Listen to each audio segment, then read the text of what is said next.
Bismillahir Rahmanir Rahim. Welcome to Amazed by the Qur'an, a series in which I love sharing with you guys things I find amazing about the Qur'an. And today I want to share with you a small snippet once again from the story of Mūsā alayhi salam, in which what amazes me is how many things you can learn from such a small phrase. Like so many different lessons and pieces of wisdom that are incredible for life are coming out of just one small quote that is so unassuming. What happens is Mūsā alayhi salam is discovered by these two girls who he helps, and he's invited back to the house to be paid for his services. And he comes to the house and tells his entire story about how he's fled Egypt and he was wanted for murder there, and he's completely homeless and desperate. And these girls are listening from the other side of the room, and one of them calls their dad and tells him something. And this is recorded in the Qur'an, so it's significant, right? So she calls her dad over and she says, Ya abati ista'jirhu. My beloved father, hire him. Ya abati ista'jirhu. Amazing, because this old man has two daughters, but he doesn't have any sons. Obviously, that's why he has to send these girls out to do the work. And the girl knows that if he's gonna hire him, then he's gonna have to work around these two unmarried girls, which is gonna create an awkward situation. So she knows in between the lines that if he's gonna be hired, then chances are one of us is gonna get married to him. And since she's the one suggesting it, chances are the father understands her code.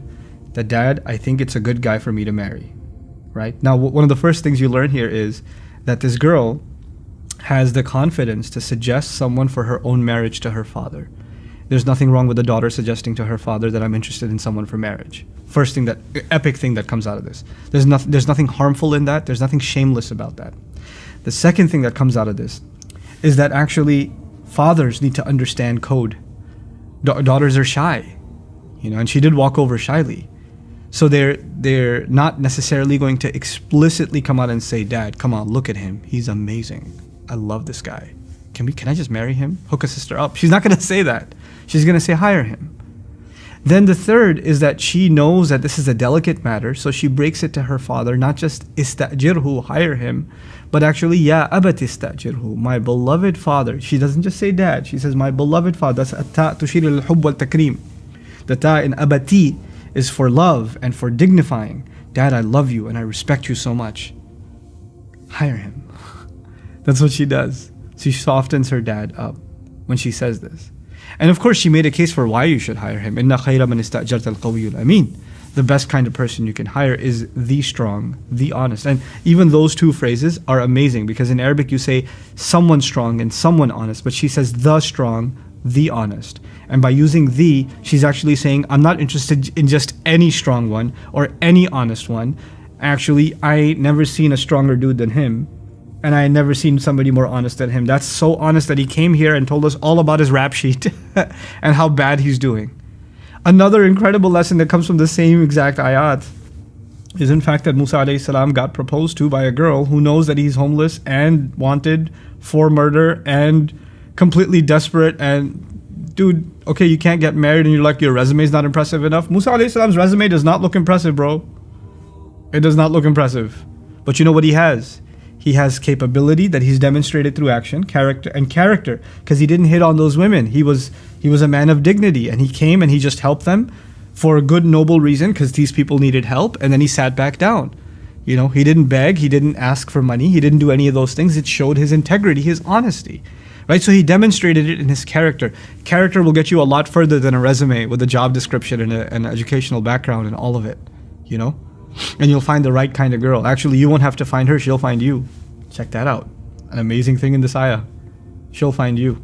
And she'll even make a case to her dad for you. You won't have to make the case. You just have to be a person of integrity. SubhanAllah. One lesson after the other, after the other, after the other, just embedded inside. But then, one of my favorite lessons in this ayah is actually the father is so wise, and he's so, a man of old age, and he Mūsā alayhi salam is a smart man, and Allah has given him hikmah already, wisdom already. Allah says that فَلَمَّا بَلَغَ أَشُدَّهُ وَاسْتَوَى آتَيْنَاهُ حُكْمًا وَعِلْمًا. Allah had given him wisdom and knowledge, sound decision making, and a wise person can tell who they should or shouldn't be divulging to. So when Mūsā meets him, he actually opens up to him and tells him his entire story, because he felt this is a person who's wise, who can give me advice, who I need to open up to, because where am I going to get this chance again, right? So this is a wise man. The point I'm trying to make is the father of these two girls is in fact a wise man. But even if you're wise and you're old and you're experienced and you know so much, there may be an opportunity right in front of you that you might miss out on. And it might be that your daughter, who's much younger than you, much less experienced than you, has much less wisdom than you, might present to you a case and might make you aware of a chance, an opportunity, a solution for your family that might have just passed you by. Just because you're older and you're wiser and you know more and you have more experience doesn't mean that you've considered everything. You're still human and you still might be in need of suggestion or advice. And just because someone younger, especially someone under your own roof, your own child, is giving you a suggestion is no reason to dismiss it. We should consider that advice. There's advice in this ayah for young people, for daughters. There's advice in this ayah for parents. There's advice in this ayah for a man looking to get married. And all of it just in dad, just hire him. Just in that phrase, dad, hire him. The course of history is changed. This man's career, his next 8 to 10 years, his entire incredible facing off against Fir'aun, the family that he walked with over to get to the mountain. All of that happened in that one conversation. That's how that happened, because she made that suggestion.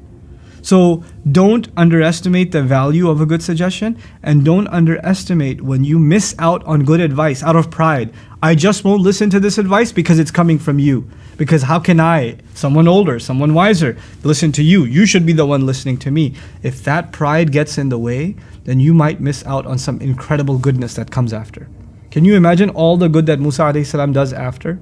Because of having gone through those years that were part of his formative years, you know, that marriage, that shepherding, that shelter that he was provided, all the good that he did. And in fact, every time we recite his name, you know who gets a share?